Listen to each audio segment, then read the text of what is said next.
What's going on, guys? It's your boy Ajen back again for another Outerplane video. And for today, it's time to make a post-Evasion RTA tier list. Because RTA is probably coming next week, next update.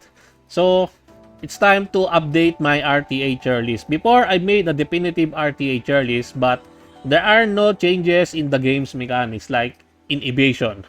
And also the revive mechanics. Because the developers deem the Evasion meta really powerful, really strong. So they nerf it and they buried it to the ground. Yeah, so it changes everything. Also, we have some new characters added into the game like Ame, Epsilon, Draan. And then also we have some balance adjustments for some certain characters like Reyna, for example. So it's time to update the RTA tier list. The chairings in this tier list are pretty much the same like my previous definitive RTA tier list. We have here the instant ban tier list. These are the characters that you don't want to fight against. That is why you're going to be instant banning them. You can ban 2 characters if you are in the lower rank in RTA. We have the pre-ban and then ban in the selection phase, after the selection phase. So we can ban 2 characters outright. And this is where the real fun starts, because in RTA you cannot choose characters with the same character of your opponent. Like for example, if I chose Mayne, the opponent cannot choose Mayne. So you cannot use the same characters in both of you and your opponent. Great picks, these are the chairing where the characters are a really good pick. Like for example, a really powerful opener or something like that. Wildcard might not be the best, but they are still something like a niche character that can probably beat some certain characters or some certain formation, something like that. They are also really good, but not the great picks. And then we have the PBE chair. They are stuck in doing great things in PBE. And then we have trash chair. So let us begin.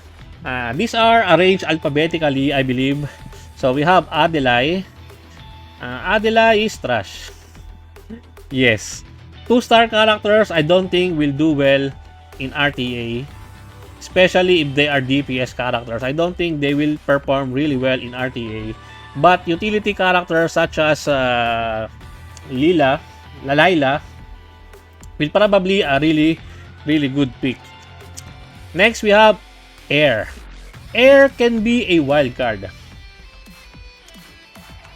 If your Air is really powerful, really strong, and if she has a really strong speed DPS gear, she can probably delete 2 characters. Yes, because of her S3 and then followed by the additional attack, she can probably delete 2 characters.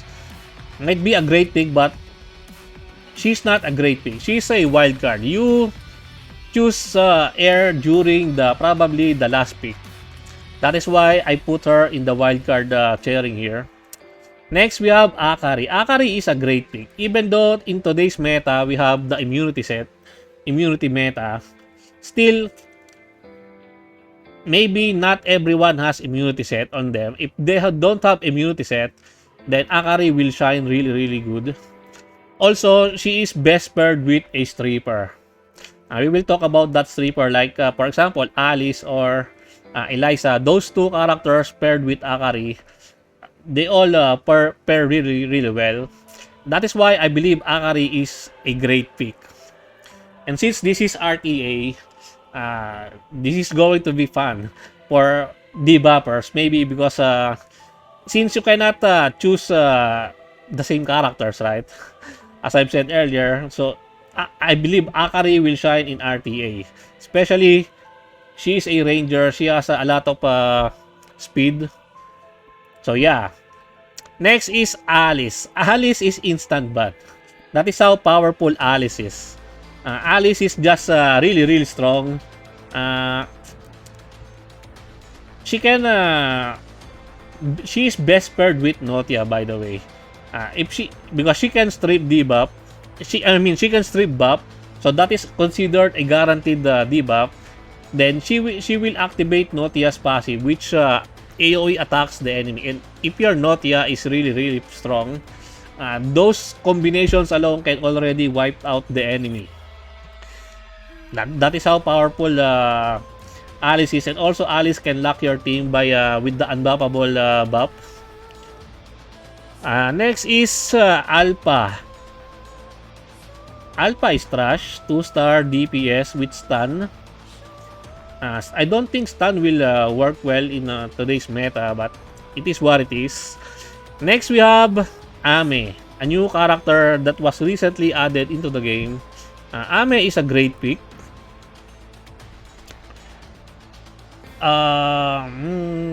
Maybe a wild card. Because Ame and Air, both of them are pretty much the same. They are both single target DPS, and they can delete probably 2 characters also. You will be picking them. You will be choosing them during the last stage of the selection phase. That is why I put them here in the wildcard. But Ame is better than Air, so I put Ame here.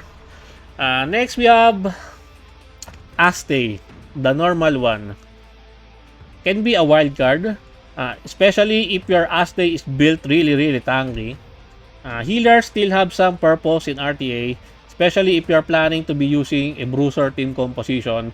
So Aste might be a really good wild card pick. Bet really shines only in PvE in my honest opinion, even though she can cleave. But I don't think her cleave attack is that strong. That is why I'm choosing Bet here in the PvE sharing. Next we have Blau. Trash. Christina is going to be a really great pick. Christina is very tanky, very sturdy. And not only she can tank hits, she has this unbuffable debuff on her S3. And also she can reduce the cooldown of the buffs. Really strong also for a tank. That is why I think Christina is a really great pick. Especially, I think, in this upcoming RTA, bruisers will be the meta. That's just my wild guess. That is why I'm also preparing my characters. Most of them are bruisers. So yes, because of the immunity set. That is why, because with the immunity set, if you cannot strip the immunity buff from the immunity set, then you have a really high chance of winning the match. We have here, what is her name? I already forgot her name because I already don't use Cindy. Yeah, Cindy. Cindy is a wild card. Let's just put her on the wild card. Attack buff and accuracy buff seems really strong before. Since before we have a lot of evasion characters, but with the recent adjustment to the evasion mechanics, I don't think Cindy will be on the top anymore. Next we have, who is you? Who are you? I already forgot your name. Because she is a 1-star character, right? Claire. Claire is PvE. Let's move on. Demi Aste. Instant ban. Yes. Demi Aste is really strong. One of the best nukers, if not the best nuker in the game. Instant ban. Same with Demi Draan. Demiurge Draan is also an instant ban in my honest opinion. Especially if you see your character, your opponent's Demi Draan is going to be a 6-star. 6-star Demi Draan is very OP in my honest opinion. Really hard to kill. Instant ban. And then also Demiurge Stella, probably the best character in the game in my honest opinion. That is how I value Demiurge Stella. She's probably the best character in the game in my honest opinion. Instant ban. Next we have Dali. Dali is PvE. Draan also. I don't have Draan, the only character I'm missing in my box. But I don't think she will shine in PvP. That is why I'm putting her in the PvE here. Next we have Eliza, great pick. Why great pick? Because Eliza is one of the best stripper right now. There are only few characters that can strip. We have Alice, we have Eliza, and then who's the other one that can Veronica. Those characters are the only character that can do strip debuff to the enemy, and since we are in the immunity meta, stripping those immunity buffs are really beneficial for a character like Eliza, and then pair with something like Nota or Akari that can or even Tamara. Tamara is a really good pair with Eliza because once Eliza strips the immunity, Tamara will just follow through by her increasing the skill cooldown, and then everything is already over. Really strong. The Rangers are pretty much really powerful. Next we have the trash Epsilon, but in RTA I don't think she's going to be trash. I'm considering putting Epsilon here in the wildcard here.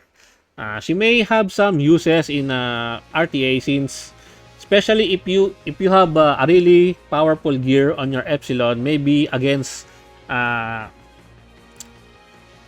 decent or mid characters on your opponent, she might be able to deal some pain to the enemy. But I'm not putting her on the great picks or the instant ban. She does not belong here. She belongs here in the wild card. Eternal PBE. Ava trash. Payan also, even though Payan has the immunity buff, I don't think she will be good in RTA. So trash. Fenrir, trash. I forgot his name. Plumberge, trash. I'm having some Francesca. I've already forgot a lot of this name because I don't use them. Yes. Francesca is PBE. Guisam, trash. We have here Hanbuli. Hanbuli is a great pick. As I've said earlier, it's going to be a bruiser meta in this upcoming RTA. That is why I will put her in the great picks. She's not an instant ban, but she is a really good pick, especially paired with a really high attack character, because she will give the highest attack character in your team to have a guaranteed counter attack. That is how strong her buff is, and she's also a really tanky, can tank a lot of hits. Idit can still be a wild card. Not a really strong wild card, but can be a wild card if you don't have any other characters built. Even though Evasion is already nerfed, but still, maybe Idit can still be a last pick. Maybe. Iris, PBE. K, PBE. I'm not, even though you can build K as a very bruiser or very tanky character, I don't think he will shine in RTA. Kate will be here in the wild card.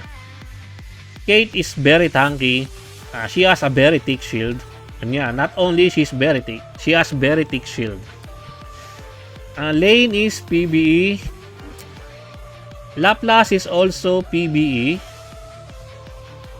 I don't think Laplace has the ability to delete one character in the game. Because she is a mage. Being a mage means that her base speed is somewhat on the mid tier. Strikers will always have a high base speed compared to mage characters, and also the rangers exist, the one that has the highest base speed. So Rangers, Strikers, and then Mage. And I don't think Laplace will do well in RTA. Leo. Leo is great pick. A great pick. I'm contemplating if I will be putting Leo in the instant ban, but since in RTA, once you've seen the character picks of your opponent, if they don't have a really good character to pair with Leo, Leo is going to be not a threat. That is why I don't think Leo is worth putting in the instant ban here. It depends on the character that is paired well with Leo by your opponent. So yeah, I'm just putting Leo here in the great pick, but still Leo is really strong. Lily, trash. Lisha, trash. Layla is a great pick. Layla is really strong as a healer, even as a 2-star character. She is anti-cleave. Yes, and since a lot of rangers do cleave attacks, Layla is the best counterpart to those rangers. And not only she is anti-cleave, her barrier and her healing over time is really powerful. That is why I believe she is the best 2-star character in the game. She already power crept Theo in my honest opinion. That is why she deserves here in the great pick. Marian. Marian is PBE. Maxwell can be a wild card. Still, I'm not really dissing out on Maxwell. Maxwell can still be very powerful, especially if you have really godly gears on your Maxwell, because Maxwell do cleaves. All of Maxwell's attacks are cleave attacks. So yes, Maxwell can still be a really good wild card here. Maybe a pick, last pick. Mayne, instant ban. There's no question that one. Contending for the best character in the game, Mayne is one of the most annoying character to fight against. Not only, even though the revive mechanics is somewhat nerfed, it's still really powerful. And not only Mayne can do AoE revive, she is the only character to have the speed imprint in the game. Speed imprint gives you your whole team plus 10 speed at fully transcended 6 stars.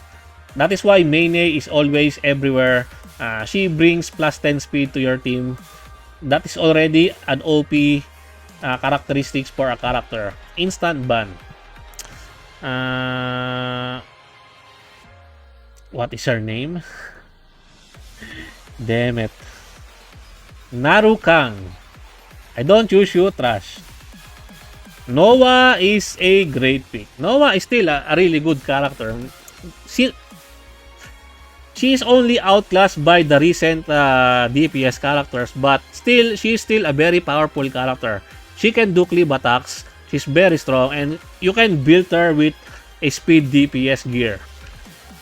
So yes, Noah is still a great pick. I'm putting Nota in the instant ban. Why? That is how good she is. She's very strong. Even not paired with a really dedicated debuffer. On her own, she can debuff by herself. That is how powerful she is. And she hits like a truck. Yes. Very high speed, very high DPS output. Nota, in my honest opinion, is instant ban. If you're not going to be banning, if your opponent picks Nota, and if you don't ban her, you're probably screwed. That is how good she is. Orox, trash. I know there are a lot of Orox fans. She's trash. What is her name? Starts with letter P. Letter P. Party. Yeah, Party is PBE. Same with Pesket. Pesket is also PBE. I don't know about you. I forgot your name. Pilia. Rona can be a wild card. Yes, because Rona got buff from her exclusive equipment. It gives her now 40 base speed, which is already a lot. But she cannot crit. But her scaling is now based on her, I think, HP. So she might be a really good wildcard pick, the last pick.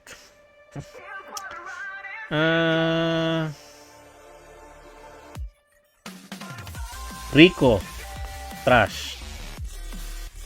Rin is great pick. Yes, Rin is still a really powerful character.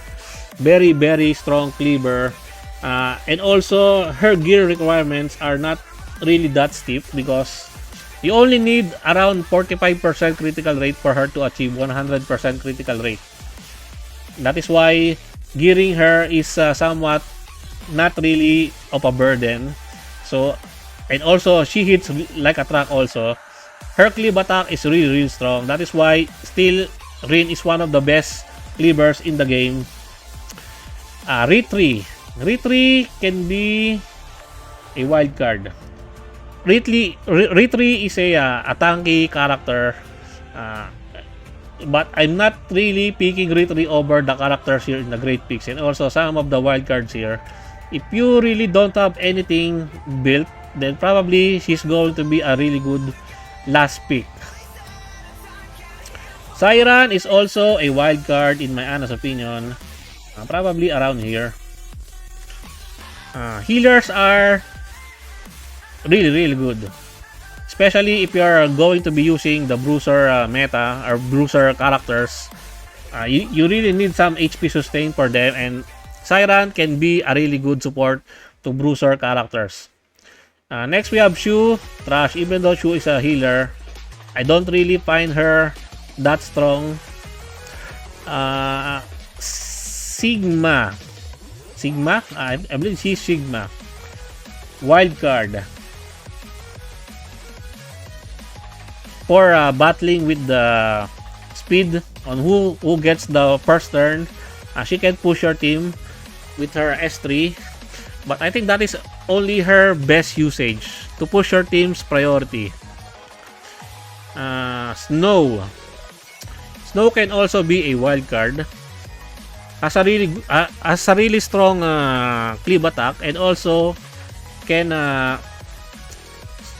she's a budget Valentine to summarize her kit because she can push the enemy's priority. That is also really, really strong. She can be a wild card here, maybe last pick. Sophia, trash. Stella can be a wild card even though her best build, which is Evasion, got nerfed to the ground. Still, I think Stella can be a wild card pick. Strophy is going to be a great pick. Why?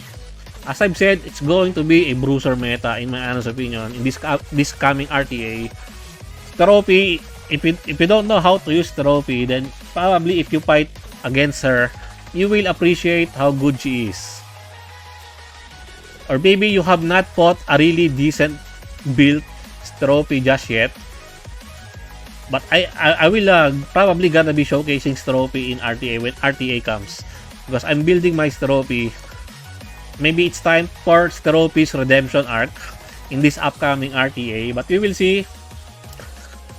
Tamara. Instant ban. Yes. Yes, please. Instant ban. Tamara is instant ban. Very, very strong kit.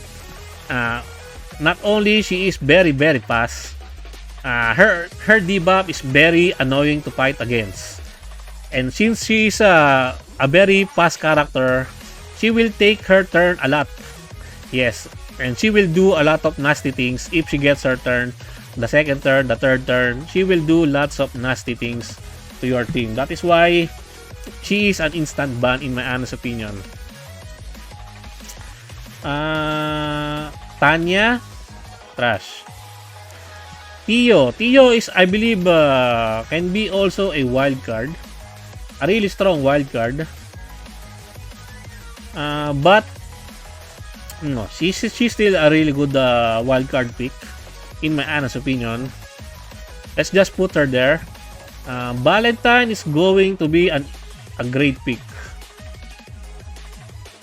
Great pick. Really strong opener, but she can also be an instant ban.